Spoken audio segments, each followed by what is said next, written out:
I think when Sharon was first diagnosed, I don't know how descriptive this is, but I felt like I had hit a brick wall.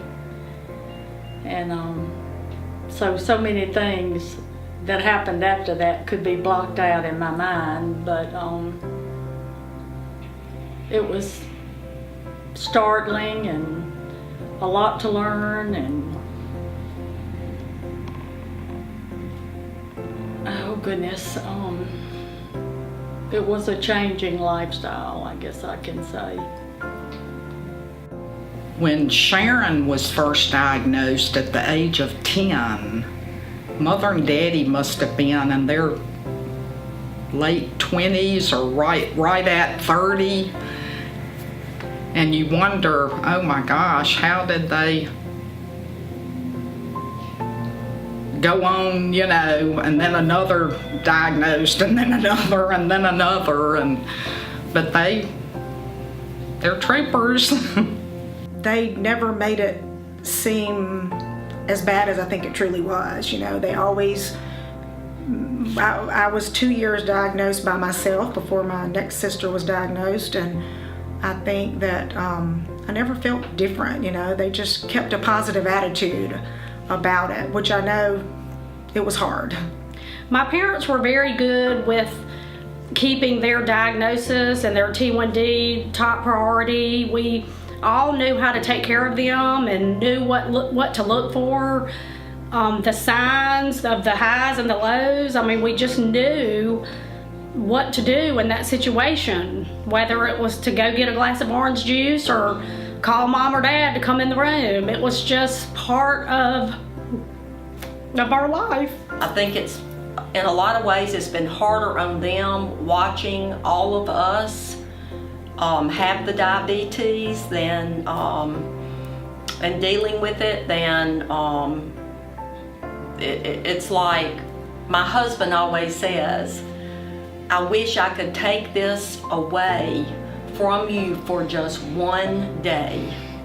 I probably didn't know any different until I had children and look back to growing up and realize what a challenge it had to have been for her and what a wonderful job she did. The girls have gone through much more, I think, than Sonny and I've gone through, so it's a family thing. When I saw the painting that Richard McKee helped the type 1 diabetic children work on, it brought back a lot of thoughts that I have in my head every day and thoughts I had as a child, like, what does my meter say? What does my pump say? Is my blood sugar low? Is my blood sugar high? Or am I just nervous? When did I last eat?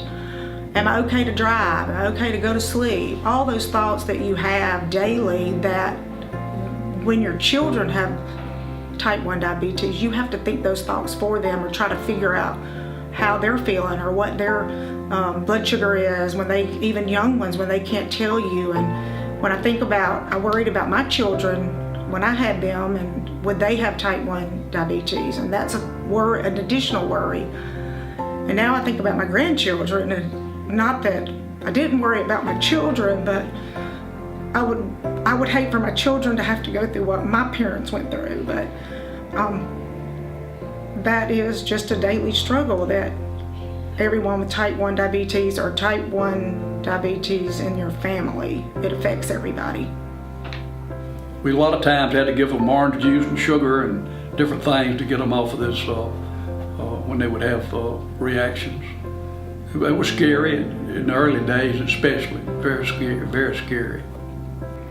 I just remember Mama knowing that there had to be a cure because we just kept being diagnosed, you know, and there would, JDRF is our biggest hope for that. And I know a huge reason why my family is doing all of this and why we work so hard for it is because not only for the cure, we want a cure, not only for myself and my aunts, but it's for my children and their cousins and all of them. So we pray every day that they won't won't develop, and we're praying for a cure. We see that things are really moving fast, and so every dollar that we raise for JDRF is a big deal for us. We appreciate it.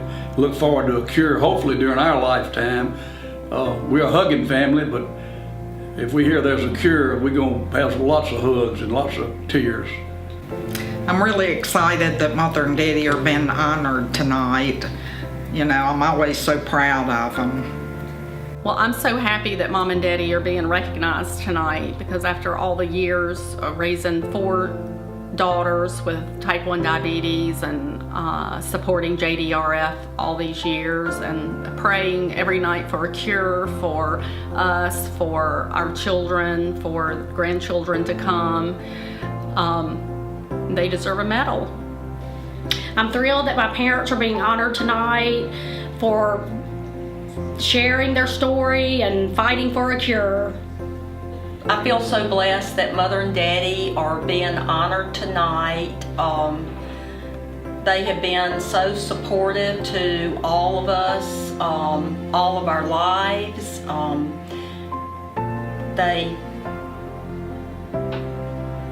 They deserve this. My parents being honored at this gala was probably one of the best Christmas presents we could have gotten. It was just, they deserve it. I feel like they have done their time with T1D. It's been a hard road, I would think, to have to do that times 4. Probably anyone in here that has 1 child will tell you it's hard. But to do that 4 times and then have a grandchild with T1D, that we just need to stop it here.